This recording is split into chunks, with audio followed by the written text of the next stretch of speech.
Hello friends, हमारे YouTube channel में आपका स्वागत है। चलिए आज का सेशन की शुरुआत करते हैं, जो कि टीसीएस द्वारा अभी तक जितने भी प्रश्न पूछे गए हैं उन प्रश्नों का संकलन है।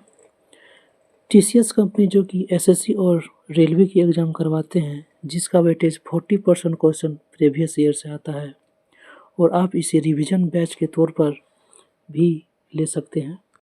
तो चलिए आज की सेशन की शुरुआत करते हैं।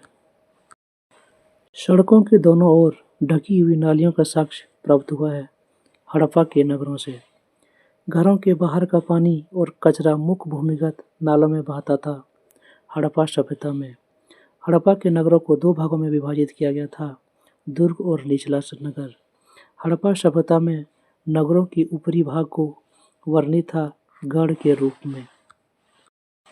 हड़प्पा के नगरों में अग्नि वेदिका की साक्ष्य मिले हैं कालीबंगा और लोथल में। द ग्रेट बाथ मोहनजोदड़ो को जलरोधी बनाया गया था बिटुमेन, जो कि प्राकृतिक तार थी, मोटी परत से। हड़प्पा सभ्यता का स्थल मोहनजोदड़ो स्थित है सिंधु नदी के तट पर। विशाल स्नानागार एक सार्वजनिक जल टैंक था जो स्थित था मोहनजोदड़ो में। हड़प्पा एक सिंधु घाटी सभ्यता स्थल है जो पाकिस्तान में स्थित है। सिंधु घाटी सभ्यता को माना जाता है कांस्ययुगीन। सिंधु घाटी सभ्यता को माना जाता है हड़प्पा सभ्यता के नाम से। हड़प्पा स्थित है रावी नदी के तट पर। मेहरगढ़ बोलन दर्रे के पास कच्चे मैदान में स्थित है बलूचिस्तान, जो कि पाकिस्तान में है। पुरातात्विक स्थल चिरांद बिहार के किस जिले में स्थित है? तो वह बिहार के सारण जिले में स्थित है। पुरातात्विक स्थल हल्लूर कहाँ स्थित है? तो हावेरी कर्नाटक में स्थित है। पुरातात्विक स्थल महागरा स्थित है इलाहाबाद यूपी में। हड़प्पा नगरों के पूर्वी भाग को क्या कहा जाता है? तो निचला नगर कहा जाता था। हड़प्पा सभ्यता की धातु जो वर्तमान में राजस्थान और ओमान से प्राप्त होता था वह था तांबा। सिंधु घाटी उत्खनन के समय भारत पुरातत्व सर्वेक्षण के महानिदेशक कौन थे? तो सर जॉन मार्शल थे। हड़प्पा सभ्यता संबंधित थी कांस्य युग से। मोंटगोमरी जो कि पाकिस्तान में स्थित है, हड़प्पा स्थल की खोज किसने की थी? तो दयाराम साहनी द्वारा हड़प्पा स्थल की खोज किया गया था 1921 के द्वारा। सिंधु प्राप्त के लारकाना में मोहनजोदड़ो की खोज की गई थी। तो मोहनजोदड़ो की खोज आर.डी. बनर्जी द्वारा 1922 ईस्वी में किया गया था। लोथल जो कि गुजरात में स्थित है, एक पोतगा की डॉकयार्ड की खोज किसके द्वारा किया गया था? S.R. राव के द्वारा कराया गया था। हल का टेराकोटा मॉडल प्राप्त हुआ है बनावली हरियाणा से। गढ़ और विशाल स्नानागार स्थित है मोहनजोदड़ो में। भारत का सबसे बड़ा हड़प्पा स्थल स्थित है राखीगढ़ी हरियाणा में। पत्थर की बनी नृत्य करती हुई मूर्ति कहाँ से मिला है जिसका नटराज है? तो हड़प्पा से मिला है। उरुक एक प्राचीन स्थल है मेसोपोटामिया का। R.E.M. व्हीलर ने हड़प्पा की खुदाई का कार्य प्रारंभ किया था 1946 ईस्वी में। 1944 ईस्वी में भारतीय पुरातत्व सर्वेक्षण के महानिदेशक कौन थे? तो R.E.M. व्हीलर। हड़प्पा स्थल की मोहरों पर अक्सर देखा जाने वाला पशु कौन था? तो बैल। हड़प्पा सभ्यता का चनहोदड़ो शहर लगभग पूरी तरह से समर्पित था शिल्प उत्पादन के लिए। तो शिल्प उत्पादन के लिए कौन सा शहर था? तो चनहोदड़ो। पूर्व पाषाण काल, मध्य पाषाण काल और नव पाषाण काल का कालानुक्रमिक क्रम है पूर्व ऐतिहासिक काल के। जर्मन और इटालवी पुरातत्वविदों की एक टीम ने मोहनजोदड़ो में सतह की खोज शुरू की थी 1980 ईस्वी में। हड़प्पा सभ्यता में मोती बनाने के लिए प्रयुक्त था कारेलियन पत्थर। तो कारेलियन पत्थर से मोती बना। सूर्यकोटदा का पुरातात्विक स्थल स्थित है गुजरात में। हड़प्पा शहर की खोज 1920 से 21 ईस्वी में की गई थी, जो कि रावी नदी के तट पर है। मनुष्यों द्वारा प्रयोग किया जाने वाला पहला धातु था तांबा। सिंधु घाटी सभ्यता का वह स्थल जहाँ से जलाशयों के साक्ष्य मिले हैं, तो जलाशयों के साक्ष्य मिले हैं धोलावीरा। सिंधु घाटी सभ्यता के लोग पूजा करते थे किसकी? तो पशुपति की पूजा करते थे सिंधु घाटी सभ्यता के लोग। कोल्डिवा नवपाषाणकालीन स्थल था और यह उत्तर प्रदेश में स्थित है। हड़प्पाकालीन शहर जो कि 3 भागों में ऊपरी, मध्य और निचले भागों में विभाजित था, वह था धोलावीरा। हड़प्पा सभ्यता की कांस्य मूर्ति बनाई गई थी लास्ट वैक्स कास्टिंग विधि द्वारा। पूरा पाषाण युग को विभाजित किया गया 3 चरणों में। हड़प्पा का वह स्थल जिसमें जल के रिसाव को रोकने के लिए बिटुमेन की पतली परत लगी थी, तो विशाल स्नानागार, सिटाडेल और निचला शहर सब संबंधित है हड़प्पा सभ्यता से। हड़प्पा स्थल में एक टेराकोटा हल पाया गया जो वर्तमान में स्थित था बनावली, हरियाणा में। हड़प्पा स्थल में बंदरगाह जैसी संरचना पाई गई लोथल में। पुजारी राजा की प्रतिमा पाई गई मोहनजोदड़ो में। जुते हुए खेत का साक्ष्य मिला है कालीबंगा से। मोहनजोदड़ो में पाई गई नृत्यांगना डांसिंग गर्ल बनी थी कांसे की। हड़प्पा लिपि के 10 बड़े आकार के चिन्हों वाला एक शिलालेख पाया गया धोलावीरा से। किस हड़प्पा स्थल से हल रेखा के निशान मिले हैं, तो कालीबंगा से हल रेखा के निशान बने।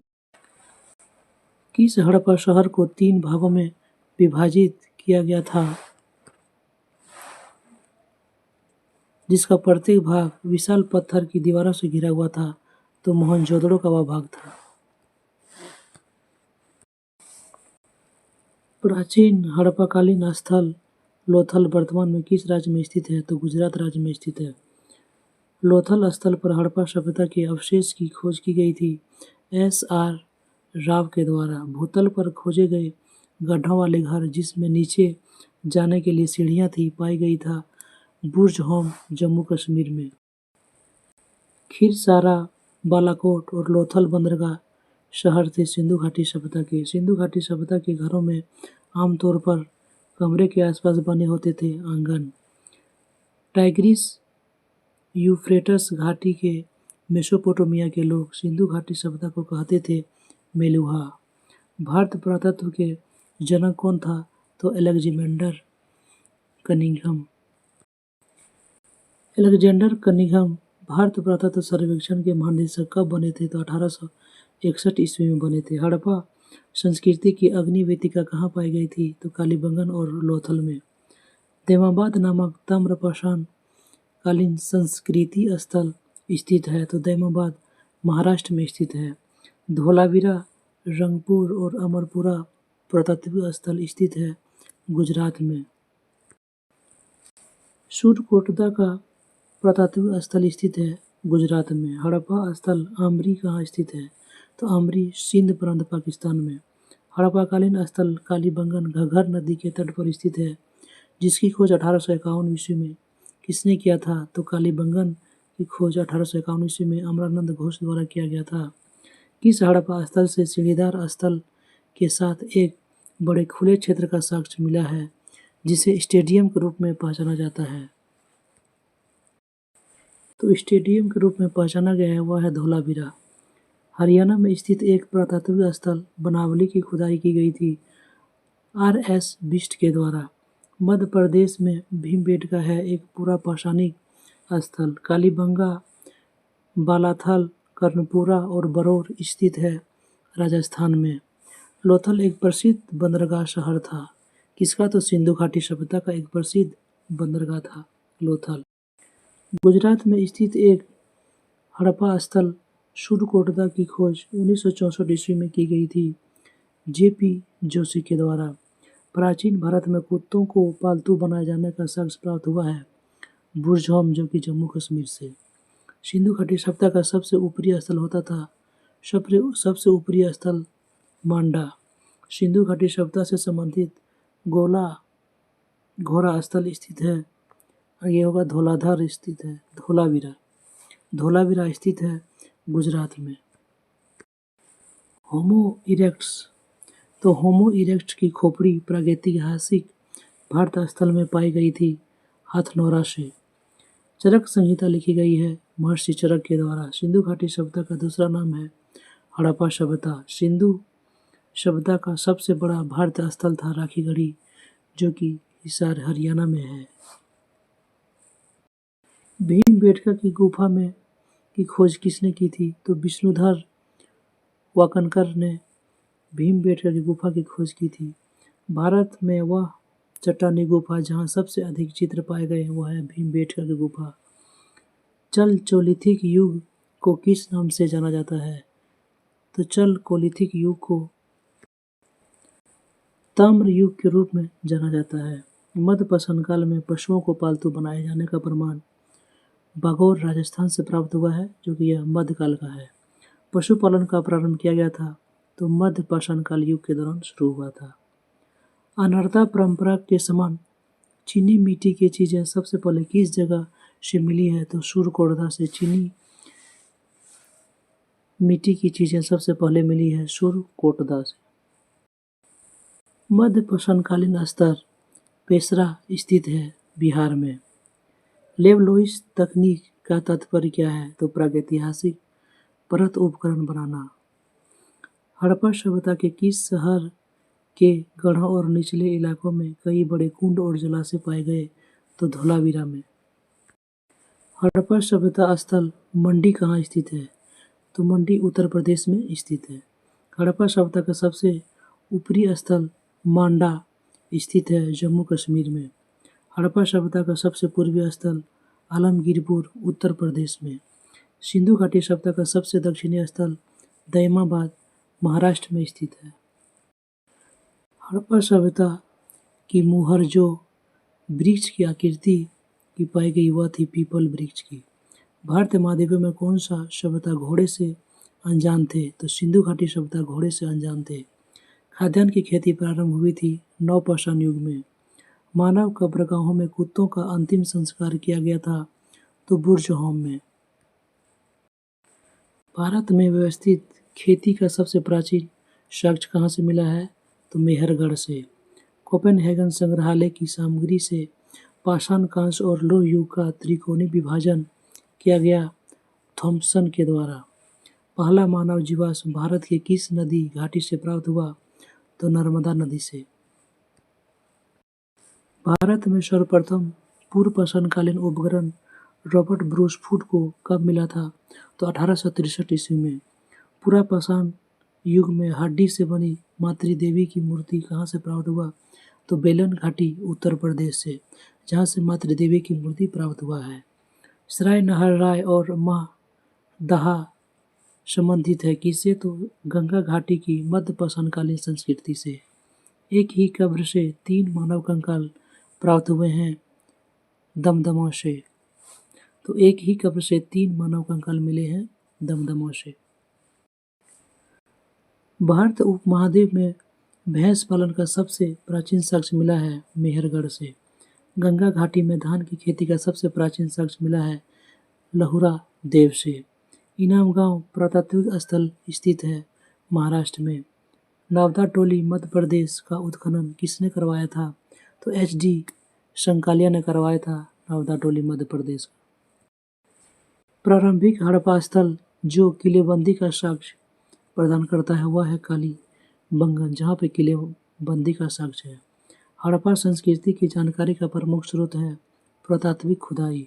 भौतिक साक्ष्यों के आधार पर हड़प्पा के लोग की राज्य व्यवस्था क्या थी? तो धर्म तंत्री एकात्मक। हड़प्पा के संदर्भ में हाथी दांत का पैमाना कहाँ से मिला है? तो यह लोथल से मिला है। पुरातात्विक स्थल संघोल कहाँ स्थित है? तो यह पंजाब में स्थित है संघोल। चलिए अब एक नया चैप्टर आ गया वैदिक युग। वैदिक युग के बारे में पढ़ेंगे। सप्त सिंधु का एक भाग अश्विनी नदी का प्राचीन नाम है चिनाब नदी। वेद जो भारत के प्रारंभिक वैदिक लोगों के जीवन को दर्शाता है यह है ऋग्वेद। ऋग्वेद 1028 सूक्तों का एक संग्रह है जो विभाजित है 10 मंडल में। काला सफेद 2 श्रेणियां है यजुर्वेद की। उत्तर वैदिक काल में हल के देवता कौन थे? तो इंद्र। मनुस्मृति लिखी गई संस्कृत भाषा में। सबसे प्राचीन वेद कौन है? तो ऋग्वेद। चारों वेदों में सबसे छोटा वेद कौन है? तो सामवेद। अगर वीडियो आपको स्पीड और स्लो लग रहा है तो आप अपने सेटिंग से इसकी स्पीड को कंट्रोल कर सकते हैं। ऋग्वेद की ऋचाओं को क्या कहा गया? तो सूक्त। नदी जिसका उल्लेख ऋग्वेद में केवल एक बार हुआ है तो वह है गंगा नदी। किसी लड़के के आध्यात्मिक छात्र यानी कि ब्रह्मचारी जीवन में प्रवेश करने वाले संस्कार को क्या कहता है तो उपनयन संस्कार। जो वेद कर्मकांडों से संबंधित है उसे कहा जाता है यजुर्वेद। ऋग्वेद, सामवेद और यजुर्वेद का संयुक्त रूप से क्या कहा जाता है तो ऋग्वेद, सामवेद और यजुर्वेद को संयुक्त रूप से वेद त्रयी कहा जाता है। अथर्ववेद एक संग्रह है 20 खंडों का, तो अथर्ववेद में 20 खंड है। ऋग्वेद में अयस शब्द संबंधित है धातु से। वेदांगों की कुल संख्या कितनी है तो 6। मीमांसा सूत्र लिखा गया था ऋषि जैमिनी द्वारा। वैदिक धर्म ग्रंथ को माना जाता है ब्राह्मणवाद के रूप में। वैदिक काल में प्रेम विवाह को क्या कहा जाता था तो गंधर्व विवाह। वैदिक अनुष्ठानों के साथ एक ही वर्ण में विवाह है ब्रह्म विवाह। वैदिक काल में विवाह के प्रकारों की संख्या थी 8। वैदिक काल में खरीद फरोख्त द्वारा किए जाने वाले विवाह को कहा जाता था असुर विवाह। वैदिक काल में कन्या के अपहरण द्वारा विवाह को कहा जाता था राक्षस विवाह। महाकाव्य ग्रंथ महाभारत में है 18 अध्याय। प्रसिद्ध महाकाव्य महाभारत लिखा गया था वेद व्यास द्वारा। ऋग्वेद में सर्वाधिक चर्चित नदी कौन है तो सरस्वती। राज्याभिषेक समारोह का विवरण किस ग्रंथ में मिलता है तो राज्याभिषेक समारोह का विवरण ऐत्रेय ब्राह्मण में मिलता है। गोपत ब्राह्मण संबंधित है अथर्ववेद से। वैदिक आर्य किस क्षेत्र में रहते थे तो सप्त सिंधु क्षेत्र में। झेलम का प्राचीन नाम है वितस्ता। प्रारंभिक वैदिक काल में एक धनवान व्यक्ति को कहा जाता था गोमत। दशरथ युद्ध का उल्लेख मिलता है ऋग्वेद में। उत्तर वैदिक काल में कौन सा वर्ण मुख्य रूप से खेती और पशुपालन और व्यापार में लगा हुआ था तो वैश्य वर्ण। आर्यों का प्रमुख सामाजिक इकाई थी जन। दुष्ट आत्माओं और बीमारियों से बचने के लिए जादू टोना शामिल है अथर्ववेद में। पूर्व मीमांसा दर्शन शास्त्र संप्रदाय की स्थापना की गई थी जैमिनी के द्वारा। अगर हमारे कंटेंट आपको पसंद आ रहे हैं तो हमारे वीडियो को, हमारे चैनल को सब्सक्राइब करें, लाइक करें और अन्य को शेयर भी करें। भारत वंश का उल्लेख सर्वप्रथम मिलता है ऋग्वेद में। ब्रह्मचर्य, गृहस्थ, वानप्रस्थ और संन्यास ये 4 आश्रम किन्हें मान्यता प्राप्त हुआ तो ब्राह्मणों को। संस्कृत उन भाषा के परिवार का एक भाग है जिन्हें कहा जाता है इंडो यूरोपियन। व्यास नदी का प्राचीन नाम है विपाशा। भारतीय साहित्य में वेद है 4। सबसे प्राचीन वेद जिसमें 10 मंडल हैं ऋग्वेद। आर्य ग्रंथों की भाषा थी संस्कृत। हस्तिनापुर का लौह उपकरण स्थल पाया गया तो उत्तर प्रदेश में। उत्तर वैदिक और प्रारंभिक वैदिक सभ्यता के अनुसार देवी नदी थी कौन तो सिंधु नदी। ऋग्वेद की एक ऋचा जिसमें ऋषि विश्वामित्र और किन नदियों के बीच का संवाद मिलता है तो व्यास और सतलज नदी का संवाद मिलता है। अत्रि, भारद्वाज, गौतम, कश्यप, भृगु, वशिष्ठ और विश्वामित्र हैं 7 गोत्र। लोगों की रक्षा करना और न्याय दिलाना जिम्मेदारी थी क्षत्रिय की। ब्राह्मण, क्षत्रिय और वैश्य और शूद्र थे 4 वर्ण। संगीत से संबंधित वेद कौन है तो सामवेद। जलमग्न पृथ्वी को बचाने के लिए भगवान विष्णु अवतार लिए थे, वराह के रूप में अवतार लिए थे। रामायण के अनुसार रत्नाकर का दूसरा नाम क्या है तो वाल्मीकि। वैदिक ऋचाओं का संग्रह कहा जाता है संहिता को। पुरुष सूक्त एक ऋचा है ऋग्वेद की। शिक्षा, कल्प, व्याकरण, निरुक्त, छंद और ज्योतिष हैं यह 6 वेदांग हैं। उपनिषद में उप शब्द का अर्थ क्या है तो निकटता। सबसे प्राचीन उपनिषद है बृहदारण्यक। ऐत्रेय उपनिषद किस वेद के ऐत्रेय अरण्य के अंतर्गत दूसरी अरण्य के 4थे, 5वें और 6ठे अध्याय से संबंधित है तो ऋग्वेद। उपनिषद, ब्राह्मण और आरण्य भाग है वैदिक साहित्य के। ऋग्वेद में 10 अध्याय हैं जिन्हें मंडल कहा जाता है, तो इसमें शामिल है 1028 सूक्त। हिंदू धर्म में भगवान ब्रह्मा को माना जाता है सृष्टिकर्ता। प्रारंभिक हिंदू दर्शन द्वारा निर्धारित जीवन के चरणों की संख्या थी 4। ऋग्वेद के ऋचाओं को कहा जाता है सूक्त। ब्रह्मांड के पालनकर्ता और संरक्षण माने जाने वाले भगवान हैं भगवान विष्णु। संगीत के पुस्तक, मंत्रों का वेद या यहाँ तक कि संगीत का योग भी कहा जाता है सामवेद को। यज्ञ मंत्रों के वेद को कहा जाता है यजुर्वेद। यजुर्वेद के 2 भागों में वर्गीकृत किया गया है, कृष्ण और शुक्ल यजुर्वेद। वैदिक देवता बृहस्पति आते हैं। कहाँ से आते हैं? तो पृथ्वी विष्ठान श्रेणी से आते हैं। सबसे बड़ा प्राचीन भारतीय महाकाव्य कौन है? तो महाभारत सबसे बड़ा प्राचीन भारतीय महाकाव्य में। वैदिक ग्रंथों के अनुसार संग्रहित्रियों का कार्य था, तो संग्रहितियों का कार्य था कोषाध्यक्ष यानी खजांची। वेंकटेश्वर जिन्हें वेंकट चलपति, श्रीनिवास और बालाजी के नाम से जाना जाता है, हिंदू देवता के रूप में है। यह विष्णु का एक रूप है। हिंदू धर्म में अर्थ, काम, धर्म और मोक्ष 4 हैं पुरुषार्थ। बृहदारण्यक, मुंडक और तैत्तिरीय उदाहरण है उपनिषद के। पुरातत्व वेदा बीबीलाल ने मेरठ जिले में स्थित हस्तिनापुर में उल्लेख शुरू किया था। कब? तो 1951 और 52 में। धनुर्वेद यजुर्वेद का उपनिषद है। इसका संबंध किससे है? तो युद्ध कला से। भारत में वैदिक काल का समय क्या है? तो 1500 से 500 ईसा पूर्व तक।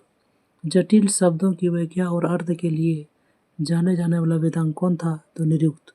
जटिल शब्द और उसकी व्याख्या करने के लिए। चिकित्सा पद्धति का वर्णन किया गया है अथर्ववेद में। भारत राष्ट्र के राष्ट्र प्रतीक में देवनागरी लिपि में अंकित स्वतमेव जयते लिया गया है मुंडकोपनिषद से। महाभारत के अनुसार भीम और हिडिंबा का पुत्र था बर्बरीक। महाभारत का मूल नाम है जय संहिता। नचिकेता के नाम से एक युवा लड़के और यम देवता के बीच संवाद का उल्लेख मिलता है कठोपनिषद में। महाभारत में संजय को वरदान मिला था दिव्य दृष्टि का। संजय ने महाभारत का पूरा वृत्तांत बताया था अंधे राजा धृतराष्ट्र को। वैदिक काल में राजा के लिए धार्मिक अनुष्ठान संपन्न कराए जाते थे पुरोहितों के द्वारा। वैदिक युग में तक्षण शब्द का प्रयोग किया गया था बढ़ई के लिए।